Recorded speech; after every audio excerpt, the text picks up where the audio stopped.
Praise the lord. అందరికీ వందనాలు. ప్రజలందరికీ నేను ఒకటే మాట చెప్తున్నాను. మత్తయి సువార్త 24వ అధ్యాయం. ప్రతి ఒక్కరు కూడా, హిందూ, ముస్లిం, క్రిస్టియన్గా బ్రతుకుతున్న ప్రతి ఒక్కరు కూడా బైబిల్ గ్రంథంలో మత్తయి సువార్త 24వ అధ్యాయం చదువుకోండి.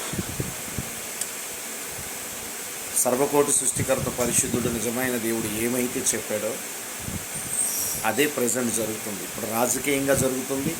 ప్రపంచంలో మొత్తం ఏ దేశములన్నా చూడండి, చాలా మటుకు దేశాలు కొట్టుకెళ్ళిపోతున్నాయి. కార్లు, గీర్లు, బిల్డింగ్లు అన్నీ కూడా కొట్టుకెళ్ళిపోతున్నాయి.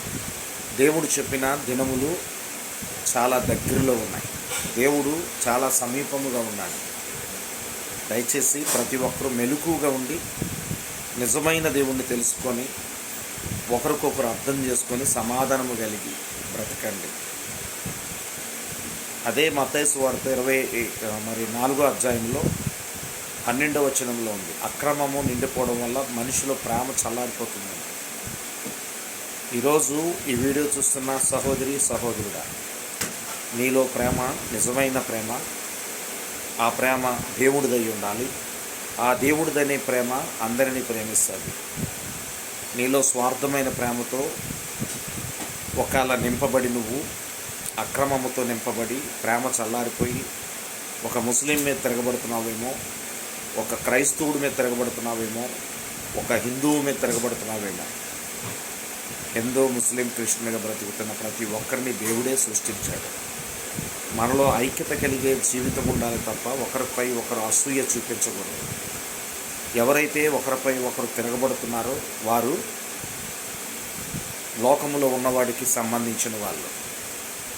మనలో గొప్పవాడు ఉన్నాడు. మొదటి యోహాను పత్రిక 4:4 చదవండి. లోకములో ఉన్నవాడి కన్నా నీలో ఉన్నవాడు గొప్పవాడు. మనలో ఉన్న గొప్పవాడు దేవుని ప్రేమ నీలో ఉంటే అందరినీ ప్రేమిస్తావు. లోకములో ఉన్నవాడితో కానీ వాడితో స్నేహం చేసి ఇష్టాసారంగా బ్రతుకుతూ ఎదుటి వారిని బాధ పెడుతూ దూషిస్తూ ఇష్టాసారంగా మాట్లాడుతూ నువ్వుగానే ఉంటే నీలో దేవుని ప్రేమ లేదు. ఒక దినము దేవుడికి నువ్వు లెక్క చెప్పుకోవాలి. దయచేసి ఈ మాటలు వింటున్న ప్రతి ఒక్కరు కూడా దేవుడు బిడ్డగా నువ్వు బ్రతికితే మత్తయి సువార్త 25వ అధ్యాయంలో 34 ప్రకారం నువ్వు పరలోక రాజ్యంలో ఉంటావు.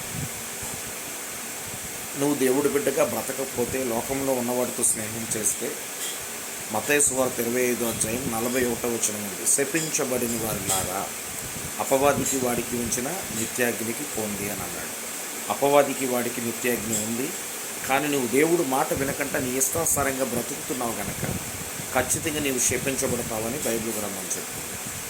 మత్తయి సువార్త 24వ అధ్యాయము 25వ అధ్యాయం చదువుతుంటే దేవుని ప్రేమ ఏంటి, దేవుడు ఏం చెప్పాడు, ఎలా బ్రతకమన్నాడు, ఆయన యొక్క రాకడలో ఏం జరుగుతుంది, రహస్య రాకడ ఉన్నది, బహిరంగ రాకడ ఉన్నది.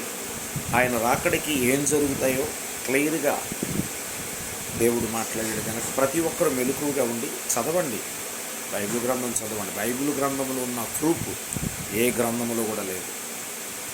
God bless you all. మనందరం రక్షించబడాలి అంటే మీలో ప్రేమ, నిజమైన ప్రేమ దేవుడిదై ఉండాలి.